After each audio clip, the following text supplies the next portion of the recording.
On the Sidewalk Bleeding by Evan Hunter. The boy lay on the sidewalk, bleeding in the rain.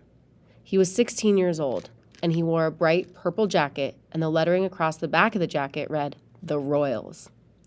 The boy's name was Andy, and the name was delicately scripted in black thread on the front of the jacket, just over the heart. Andy. He had been stabbed 10 minutes ago. The knife entered just below his ribcage and had been drawn across his body violently, tearing a wide gap in his flesh. He lay on the sidewalk, with the March rain drilling his jacket and drilling his body and washing away the blood that poured from his open wound.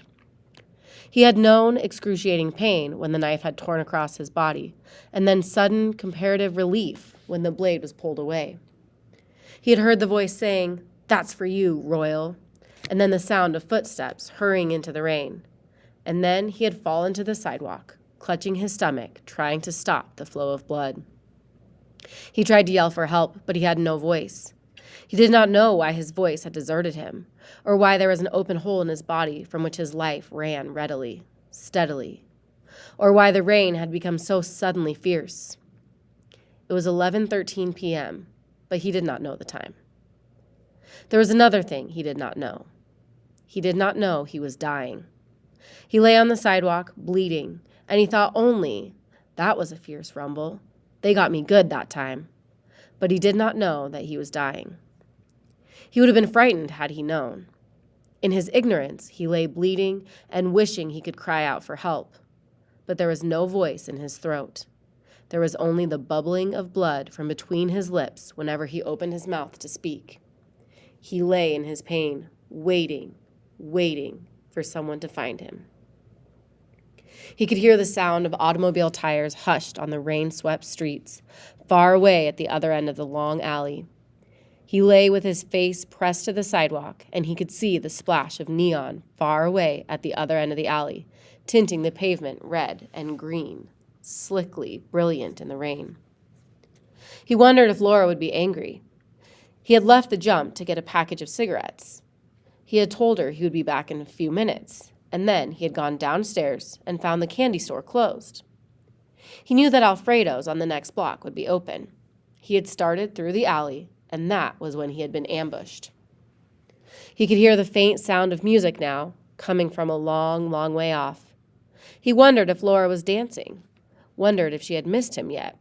Maybe she thought he wasn't coming back. Maybe she thought he'd cut out for good. Maybe she had already left the jump and gone home. He thought of her face, the brown eyes and the jet black hair, and thinking of her, he forgot his pain a little, forgot that blood was rushing from his body.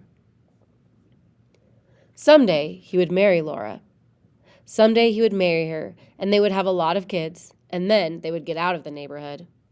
They would move to a clean project in the Bronx, or maybe they would move to Staten Island.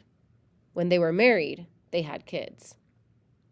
He heard footsteps at the other end of the alley, and he lifted his cheek from the sidewalk and looked into the darkness and tried to cry out. But again, there was only a soft, hissing bubble of blood from his mouth.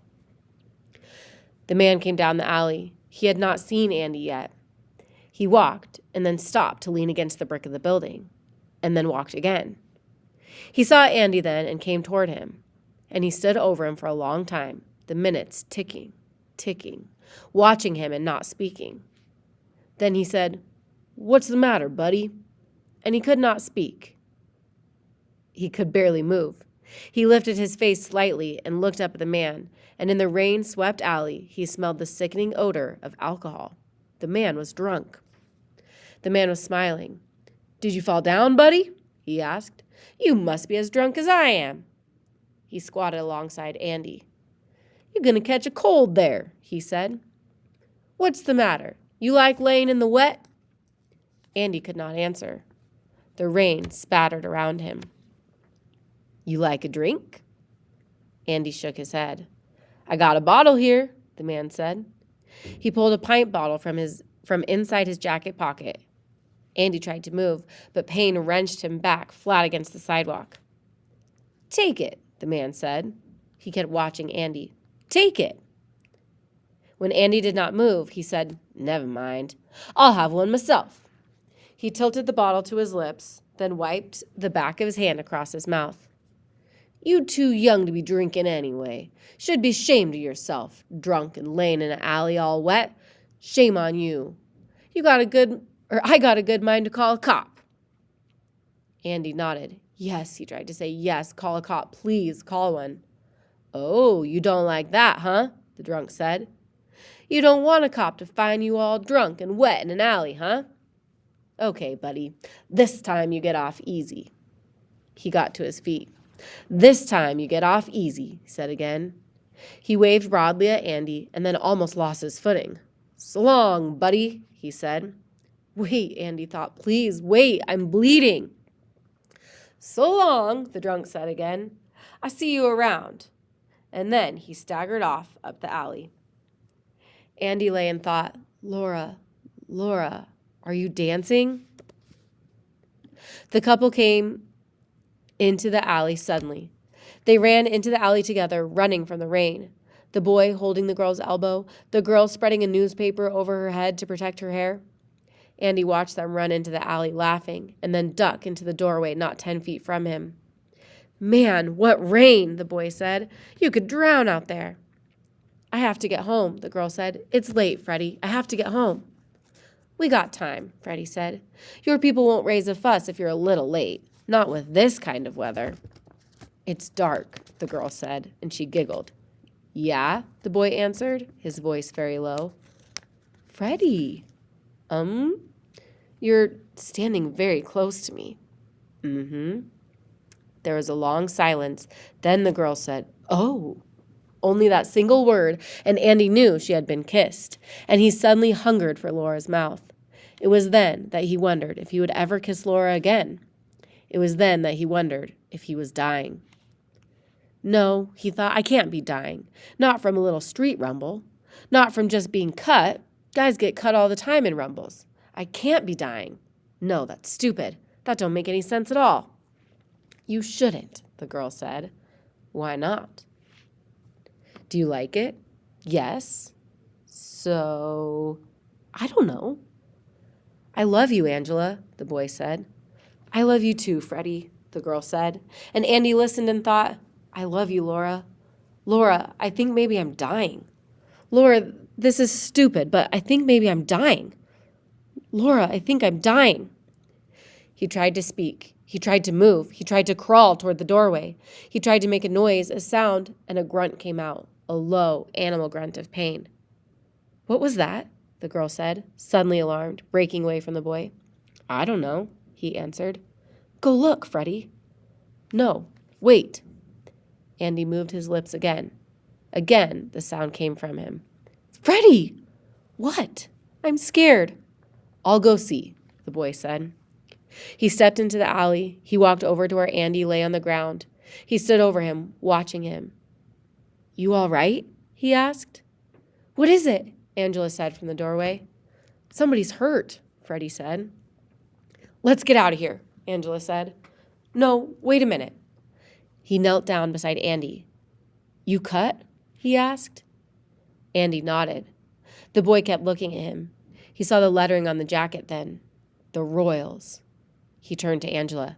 He's a Royal, he said. What do you want to do, Freddie? I don't know. I don't want to get mixed up in all of this. He's a Royal. We help him and the Guardians will be down our necks. I don't want to get mixed up in this, Angela.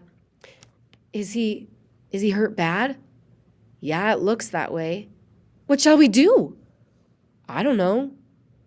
We can't leave him here in the rain, Angela hesitated. Can we? If we get a copy, I think they mean a cop, like a police officer, the Guardians will find out who, Freddie said. I don't know, Angela. I don't know. Angela hesitated a long time before answering. Then she said, I want to go home, Freddie. My people will begin to worry. Yeah, Freddie said. He looked at Andy again. You all right? He asked. Andy lifted his face from the sidewalk. His eyes said, please, please help me. And maybe Freddie read what his eyes were saying, and maybe he didn't. Behind him, Angela said, Freddie, let's get out of here, please. Freddie stood up. He looked at Andy again and then mumbled, I'm sorry. He took Angela's arm, and together they ran towards the neon splash at the other end of the alley. Why, they're afraid of the Guardians, Andy thought in amazement. But why should they be? I wasn't afraid of the Guardians. I never turkeyed out of a rumble with the Guardians. I got heart. But I'm bleeding. The rain was soothing somehow. It was a cold rain, but his body was hot all over, and the rain helped cool him. He had always liked rain. He could remember sitting in Laura's house one time, the rain running down the windows, and just looking out over the street, watching the people running from the rain. That was when he'd first joined the Royals. He could remember how happy he was when the Royals had taken him. The Royals and the Guardians, two of the biggest. He was a Royal. There had been meaning to the title. Now, in the alley, with the cold rain washing his hot body, he wondered about the meaning. If he died, he was Andy. He was not a Royal. He was simply Andy, and he was dead. And he wondered suddenly if the Guardians, who had ambushed him and knifed him, had ever once realized he was Andy. Had they known that he was Andy, or had they simply known that he was Royal, wearing a purple silk jacket? Had they stabbed him, Andy, or had they only stabbed the jacket and the title? And what good was the title if you were dying? I'm Andy, he screamed wordlessly. I'm Andy. An old lady stopped at the other end of the alley. The garbage cans were stacked there, beating noisily in the rain. The old lady carried an umbrella with broken ribs, carried it like a queen.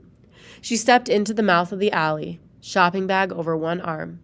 She lifted the lids of the garbage cans. She did not hear Andy grunt because she was a little deaf and because the rain was beating on the cans. She collected her string and her newspapers and an old hat with a feather on it from one of the garbage cans and a broken footstool from another of the cans. And then she replaced the lids and lifted her umbrella high and walked out of the alley mouth. She had worked quickly and soundlessly, and now she was gone. The alley looked very long now. He could see people passing at the other end of it, and he wondered who the people were, and he wondered if he would ever get to know them. Wondered who it was of the Guardians who had stabbed him, who had plunged the knife into his body. That's for you, Royal, the voice had said. That's for you, Royal. Even in his pain, there had been some sort of pride in knowing he was a Royal. Now there was no pride at all. With the rain beginning to chill him, the blood pouring steadily between his fingers, he knew only a sort of dizziness. He could only think, I want to be Andy. It was not very much to ask the world. He watched the world passing at the other end of the alley. The world didn't know he was Andy. The world didn't know he was alive. He wanted to say, hey, I'm alive. Hey, look at me, I'm alive. Don't you know I'm alive? Don't you know I exist? He felt weak and very tired. He felt alone and wet and feverish and chilled. He knew he was going to die now. That made him suddenly sad. He was filled with sadness that his life would be over at 16. He felt all at once as if he had never done anything, never seen anything, never been anywhere. There were so many things to do. He wondered why he'd never thought of them before, wondered why the rumbles and the jumps and the purple jackets had always seemed so important to him before. Now they seemed like such small things in a world he was missing, a world that was rushing past at the other end of the alley. I don't want to die, he thought. I haven't lived yet. It seemed very important to him that he take off the purple jacket. He was very close to dying, and when they found him, he did not want them to say, oh, it's a Royal. With great effort, he rolled over onto his back. He felt the pain tearing at his stomach when he moved. If he never did another thing, he wanted to take off the jacket that had only one meaning now, and that was a very simple meaning. If he had not been wearing the jacket, he wouldn't have been stabbed. The knife had not been plunged in hatred of Andy. The knife hated only the purple jacket. The jacket was a stupid and meaningless thing that was robbing him of his life. He lay struggling with the shiny, wet jacket. His arms were heavy. Pain ripped fire across his body whenever he moved. But he squirmed and fought and twisted until one arm was free and then the other. He rolled away from the jacket and lay quite still, breathing heavily, listening to the sound of his breathing and the sounds of the rain and thinking, rain is sweet. I'm Andy. She found him in the alleyway a minute past midnight. She left the dance to look for him, and when she found him, she knelt beside him and said, Andy, it's me, Laura. He did not answer her.